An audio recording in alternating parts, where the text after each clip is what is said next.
హైదరాబాద్లో మెట్రో సేవలు అందుబాటులో ఉన్న ట్రాఫిక్ మాత్రం తగ్గడం లేదు. నగరంలో జనాభా పెరుగుతుండటంతో వాహనాల వల్ల ట్రాఫిక్ రద్దీ మరింత పెరుగుతోంది. సిగ్నల్స్ వద్ద కిలోమీటర్ల మేర వాహనాలు నిలిచిపోతున్నాయి. ఉదయం సాయంత్రం వేళల్లో ట్రాఫిక్ రద్దీ మరింత ఎక్కువగా ఉంటుంది. దీంతో ట్రాఫిక్ సమస్యలను తగ్గించేందుకు ప్రభుత్వం అనేక చర్యలు చేపడుతోంది. కొత్త ఫ్లైఓవర్లు, అండర్ పాస్లు నిర్మించడంతో పాటు మెట్రో విస్తరణ కూడా చేపడుతోంది. ఈ క్రమంలో శాశ్వతంగా ట్రాఫిక్ రద్దీని తగ్గించేందుకు ప్రభుత్వం మరో ముందడుగు వేసింది. ట్రాఫిక్ రద్దీ వల్ల ఆర్టీసీ బస్సులో ప్రయాణించాలంటే ఎక్కువ సమయం పడుతుంది. దీంతో టీజీఎస్ ఆర్టీసీ సేవలను మరింత మెరుగుపరిచేందుకు కొత్త నిర్ణయానికి ప్రభుత్వం శ్రీకారం చుట్టింది. మెట్రో తరహాలోనే హైదరాబాద్లో సిటీ బస్సుల కోసం ప్రత్యేకంగా బస్ ర్యాపిడ్ ట్రాన్సిట్ సిస్టమ్ ఏర్పాటు చేసేందుకు అధికారులు సిద్ధం చేస్తున్నారు. BRTS అంటే మెట్రో తరహాలో బస్సుల కోసం ప్రత్యేక కారిడార్లు ఉంటాయి. ఈ కారిడార్లలో కేవలం సిటీ బస్సులు మాత్రమే ప్రయాణిస్తాయి.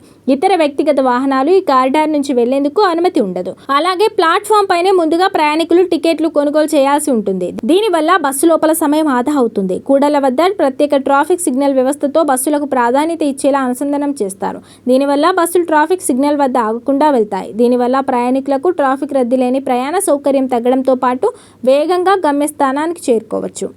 ప్రస్తుతం ప్రపంచవ్యాప్తంగా అనేక సిటీలలో ఇలాంటి తరహా వ్యవస్థ అందుబాటులో ఉంటుంది. అక్కడ ఈ ప్రాజెక్టులు విజయవంతమయ్యాయి. హైదరాబాద్ అంతర్జాతీయ నగరంగా రూపుదిద్దుకుంటుంది. నగరంలో జనాభా కూడా రోజురోజుకు పెరిగిపోతుంది. దీంతో జనాభాకు తగ్గట్లు ప్రజా రవాణా వ్యవస్థను వేగవంతం చేసే చర్యలను ప్రభుత్వం చేపట్టింది. ఇండియాలో ఇప్పటికే పూణే, అహ్మదాబాద్లో ఇలాంటి వ్యవస్థ అందుబాటులో ఉంది. వీటి ఏర్పాటు కోసం ఖర్చు కూడా చాలా తక్కువగా పడుతుంది. దీంతో ప్రభుత్వ ఆదేశాలతో ఇప్పటికే అధికారులు BRTS వ్యవస్థ ఏర్పాటు కోసం పరిశీలన చేపడుతున్నారు. సాధ్యాసాధ్యాలను పరిశీలిస్తుండగా అనంతరం ప్రభుత్వానికి నివేదించనున్నారు. దీనివల్ల సిటీ బస్సులో ప్రయాణించే వారికి ఊరట కలగనుంది. అంతేకాకుండా బస్సులకు ఇంధన వినియోగం కూడా తగ్గుతుంది.